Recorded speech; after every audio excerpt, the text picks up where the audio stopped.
بسم الله الرحمن الرحيم.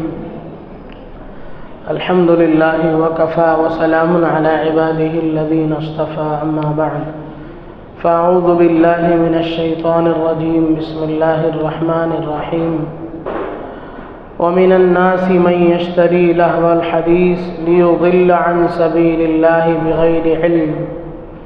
صدق الله العظيم وصدق رسوله النبي الكريم ونحن على ذلك من الشاهدين والشاكرين والحمد لله رب العالمين. میرے محترم بزرگوں دوستو، یہ سورہ لقمان کی ابتدائی آیات میں سے ایک آیت ہے جس میں اللہ تبارک و تعالی فرماتے ہیں کہ بعض لوگ ایسی چیزوں کو خریدتے ہیں جو لہو و لعب میں مشغول کرنے والے ہیں تاکہ لوگوں کو گمراہ کر دیں. یہ آیت ایک خاص پس منظر میں نازل ہوئی.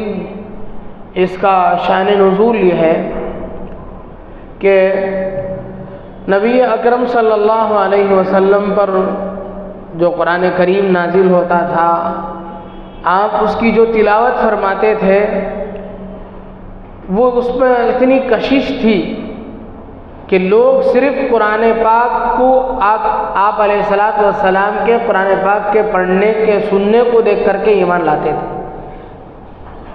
آپ پڑھتے تھے کلام پاک کو، آپ پڑھ کر کے سناتے تھے. قرآن پاک کی آیت آپ پڑھ کر سناتے تھے، اس میں ایسی تاثیر ہوتی تھی کہ لوگ مسلمان ہو جاتے تھے. بہت سارے لوگوں کی زندگیوں میں تبدیلیاں آ گئیں. کتابوں میں لکھا ہے کہ طفیل ابن عمرو دوسی، قبیلہ دوس کا ایک سردار، بڑا ہی نیک آدمی، شاعر، ذہین، اپنے حلقے کا ایک بڑا آدمی تصور کیا جاتا تھا. اچانک مکہ مکرمہ میں ان کو دیکھا گیا. بڑے آدمیوں کے بڑے لوگوں سے تعلقات اور مراسم رہتے ہیں. یہاں قریش کے سرداروں نے جب ان کو دیکھا تو طفیل بھائی خیر تو ہے، یہاں کہاں اتنی دور آپ تشریف لائے؟ طفیل ابن عمرو دوسی نے کہا کہ میں نے سنا ہے کہ یہاں مکے میں کوئی جوان ہے جس کے پاس عجیب و غریب کلام ہے، میں اسے دیکھنے آیا ہوں. تو ان کفار مکہ میں سے جن سے ملاقات ہوئی تھی طفیل ابن عمرو دوسی سے، انہوں نے کہا آپ بھی کیسی باتیں کر رہے ہیں، آپ کتنے بڑے آدمی ہیں، آپ کس کا کلام سننے کے لیے آئے ہیں؟ یاد رکھیں آپ جائیں اسے دیکھیں سب کچھ کریں لیکن اس کا کلام نہ سنیں، اس لیے کہ اس میں ایک عجیب قسم کا جادو ہے. جو بھی اس کے کلام کو سن لیتا ہے وہ اسی کا ہو کے رہ جاتا ہے.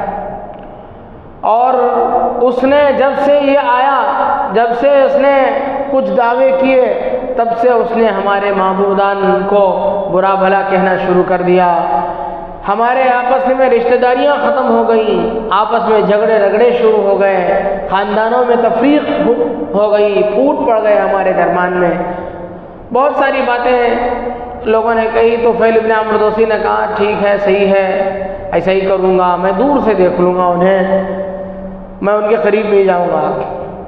لیکن طفیل ابن عمرو دوسی کہتے ہیں کہ میرے دل میں خیال آیا کہ میں اتنا بیکار پھسپھسا آدمی تو نہیں ہوں، میں اتنا ہلکا آدمی تو نہیں ہوں. مجھے اپنے ذات پر اعتماد تھا کہ میں کسی کی بات کو دیکھ کر کے پھسل جاؤں، ایسا تو نہیں ہو سکتا ہے. ان کے کلام کو سننا چاہیے. بڑے آدمیوں کو اور جن لوگوں کے طبیعت میں سلامت روی ہوتی ہے ان کو اچھی چیزوں کی تلاش ہوتی ہے. طفیل ابن عمرو دوسی کو معلوم ہوا کہ فلاں مکان ہے حضور علیہ السلام کا، رات کو تہجد کے وقت آپ علیہ السلام تلاوت میں رہتے ہیں. تو طفیل ابن عمرو دوسی شروع میں تو کفار مکہ کے کہنے پر وہ کان میں روئی ٹھوس کر کے پھرتے تھے، لیکن ان سے رہا نہیں گیا تو وہ چپکے سے گئے اور ان کے مکان کے پاس آپ علیہ السلام کے حجرے کے پاس کھڑے ہو گئے اور آہستہ سے انہوں نے کان میں سے روئی نکالی اور سننا شروع کیا. تو وہ کہتے ہیں مجھ سے رہا نہیں گیا. میں نے اسی وقت فیصلہ کر لیا کہ کسی انسان کا کلام نہیں ہے، اس لیے کہ میں شاعر ہوں، ادیب ہوں، میں نے بہت ساری چیزیں پڑھ رکھی ہیں۔ محمد نے ایسا کلام اپنے نماز میں پڑھا کہ میں نے فیصلہ کر لیا کہ وہ اللہ کا کلام نہیں ہو سکتا ہے۔ چنانچہ صبح کو یہ اللہ کے رسول صلی اللہ علیہ وسلم کے دربار گوہر بار میں پہنچے اور اسی وقت اللہ کے نبی صلی اللہ علیہ وسلم کے ہاتھ میں ہاتھ دے کر کے انہوں نے اسلام قبول کر لیا۔ تو اس طرح کی تاثیر ہوتی تھی، اسے لے کر کے بہت ہی حسد جلن پایا جاتا تھا کفار مکہ میں۔ اسی موقع پر کفار مکہ کا ایک بڑا سردار جو کٹر قسم کا آدمی تھا، جس کا نام نضر ابن حارث بتایا جاتا ہے، وہ بھی بہت ہی اس مسئلے کو لے کر کے بہت پریشان رہتا تھا۔ وہ ایک تدبیر کرتا تھا، لوگوں سے کہتا تھا کہ محمد تمہیں قوم عاد، قوم سمود کے پرانے قصے سناتے ہیں، میں تمہیں نئے نئے قصے سناؤں گا۔ چنانچہ یہ فارس کو، یہ تاجر تھا، فارس کو جاتا تھا تجارت کے لیے، تو وہاں سے یہ کتابیں لے کر کے آتا تھا، کہانیوں کی کتابیں، جس میں رستم، اسفندیار اور فارس کے بادشاہوں کی کہانیاں ہوتی تھیں، یہ پڑھ کر کے سناتا تھا لوگوں کو اپنی طرف متوجہ کرتا تھا۔ رئیس المفسرین حضرت عبداللہ ابن عباس رضی اللہ عنہ فرماتے ہیں کہ اس نے کسی موقع سے ایک باندی بھی خرید رکھی تھی۔ اس نے اس باندی کو یہ کام دیا تھا کہ جہاں دیکھو کوئی ہمارا آدمی کوئی اسلام سے، محمد کی باتوں سے متاثر ہو رہا ہے تو فوراً تم اس کے پاس جانا، گانا، ناچنا، اسے اپنی طرف مائل کرنا، اسے قرآن میں ان چیزوں میں لگنے ہی نہیں دینا۔ اس طریقے کا کام کرتا تھا۔ تو اس پر یہ آیت نازل ہوئی کہ کچھ لوگ ہیں جو قرآن کے مقابلے میں ایسی چیزوں کو لا کر کے لوگوں خرید کر کے لاتے ہیں جن سے لوگ اس میں مشغول ہو جائیں قرآن کو چھوڑ کر کے۔ تو اس میں ایک لفظ اللہ تبارک و تعالیٰ نے فرمایا ہے کہ لہو الحدیث۔ لہو الحدیث کہتے ہیں بات کو، لہو کہتے ہیں کل ما یشغل عن ذکر اللہ، عن عبادت اللہ و ذکرہ، ہر وہ چیز جو اللہ کی عبادت اور اللہ کے ذکر سے اور اس کی یاد سے غافل کر دے، ہر وہ چیز وہ لہو ہے۔ ہر لایانی، مطلب یہ ہے کہ ہر لایانی چیز، ایسی بات، ایسا کام، ایسا کھیل، ایسے آلات جن کی وجہ سے آدمی اللہ کی عبادت اور اس کی یاد سے غافل ہو جائے۔ لیکن اسلام چونکہ دین فطرت ہے، اس نے لوگوں کو ایک دم خشک نہیں چھوڑا۔ آپ علیہ الصلوۃ والسلام جو شریعت لے کر کے امت کے سامنے آئے وہ دین فطرت تھی، وہ فطرت والا دین تھا۔ فطرت سے ہم آہنگی ہے، اس کی ساری چیزیں ہم آہنگ ہیں، فطرت کے مناسب ہیں، عین فطرت ہیں، فطرت کے مقابل نہیں ہے۔ اس لیے اس میں تنگی اور خشکی یہ سب چیزیں نہیں ہیں۔ آدمی خوش طبعی شریعت میں مطلوب ہے۔ آپ علیہ الصلوۃ والسلام خوش طبعی کے لیے بہت سارے کام کرتے تھے، مزاح فرماتے تھے، مذاق کرتے تھے، لوگوں سے مذاق کرتے تھے، ہنسی خوشی کی باتیں کرتے تھے، کھیلنے کی بھی اجازت دیتے تھے حدود کے اندر رہتے ہوئے۔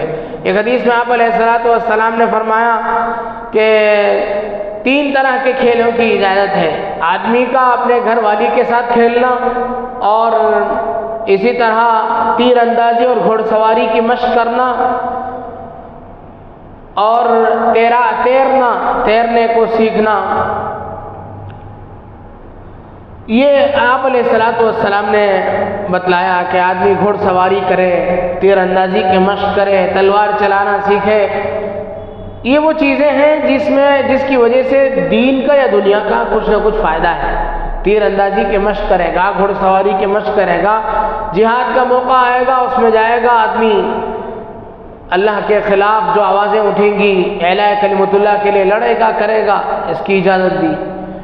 ان سب باتوں کو رکھ کر کے خلاصے کے طور پر فقہا یہ مسئلہ نکالتے ہیں کہ ہر وہ کھیل جائز ہے جس کے اندر جوا اور قمار نہ ہو، آپسی شرطا شرطی اس میں نہ ہو، اور وہ کھیل جو صرف فاسد کام کے لیے ہی رکھا گیا ہو، جیسے شطرنج ہے، چوسر ہے، ان سب سے بھی بچنے کی ضرورت ہے۔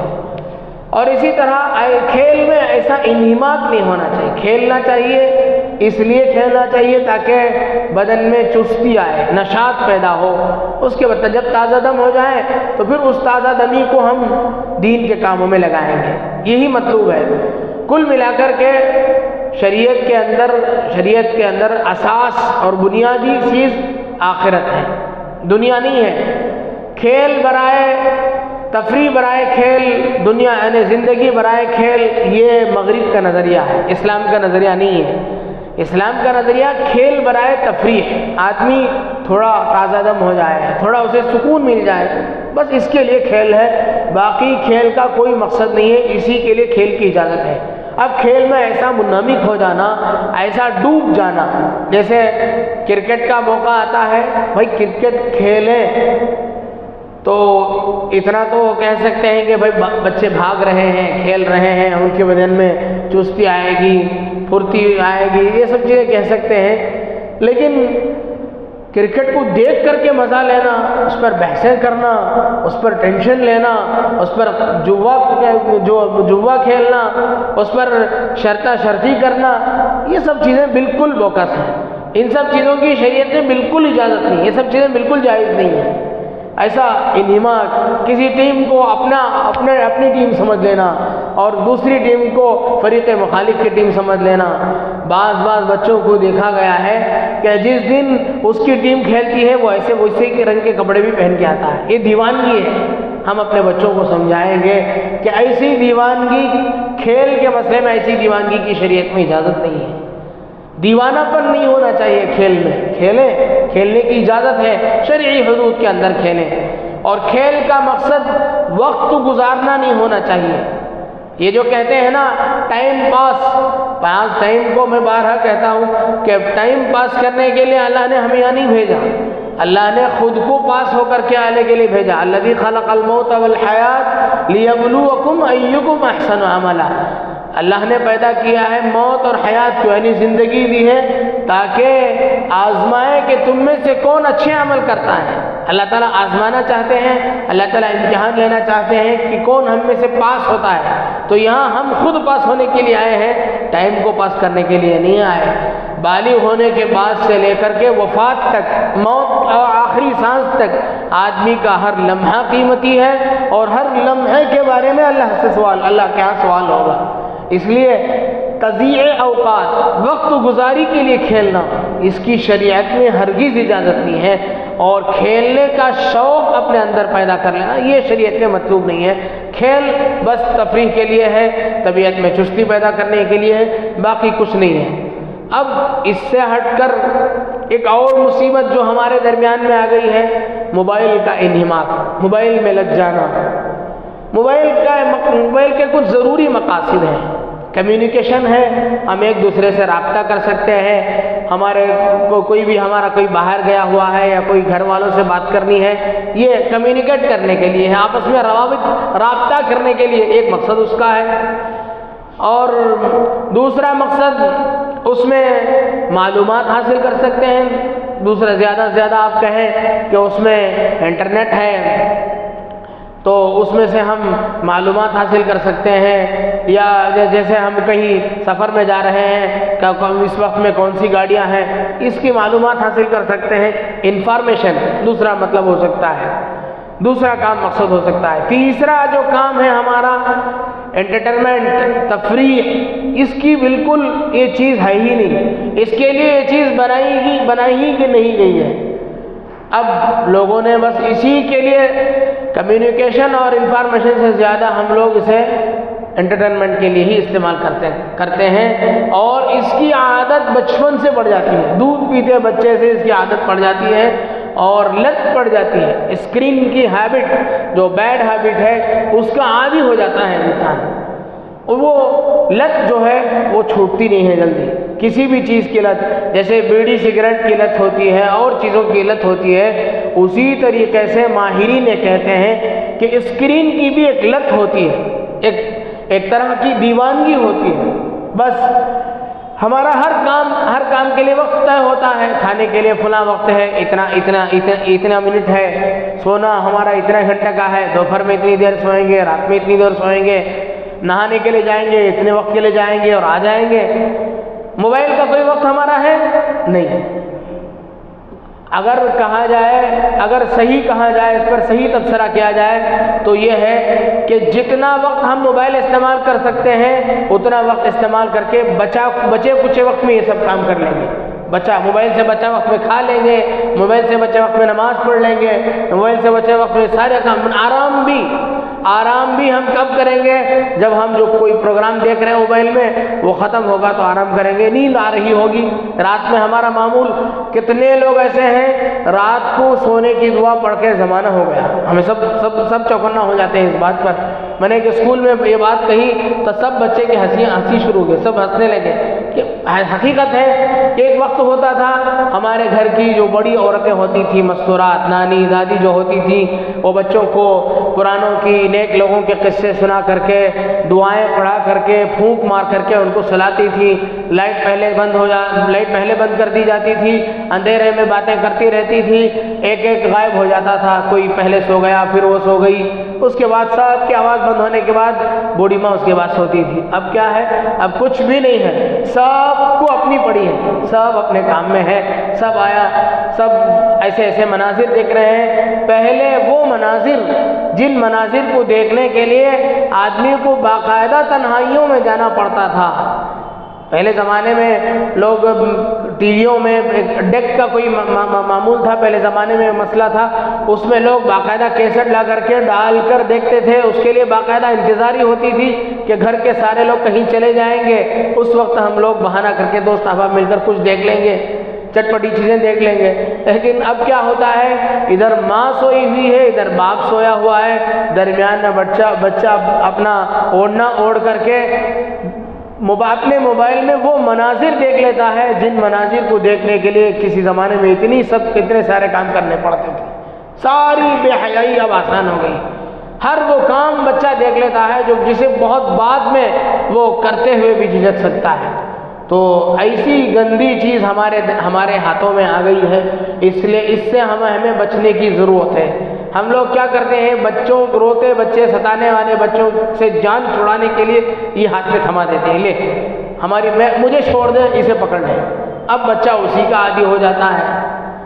اب وہ لوگ بھی چونکہ ان لوگوں کی کمائی ہے جو اس لائن کے لوگ ہیں، موبائل والے ہیں، انٹرنیٹ والے ہیں، وہ لوگ بھی بس بچوں کے ہاتھ میں موبائل دیکھتے ہیں تو ان کو ساری چیزوں کا پتہ ہوتا ہے، کس کے ہاتھ میں موبائل ہے، کس کی کیا چیزیں، کس کی کیا شوق ہے، کس کا کس چیز کو شوق ہے۔ آپ دیکھیں گے کسی کا بھی موبائل لے کر کے آپ دیکھیں، اس کے یوٹیوب میں جا کر کے اس کی خالی ایسے ہی آپ چلا کر کے دیکھ لیں تو اس لائن کی لائن وہی چیزیں لگی رہے گی جس سے اس کو دلچسپی ہے۔ وہ لوگ جانتے ہیں کہ اس کی کیا دلچسپی ہے۔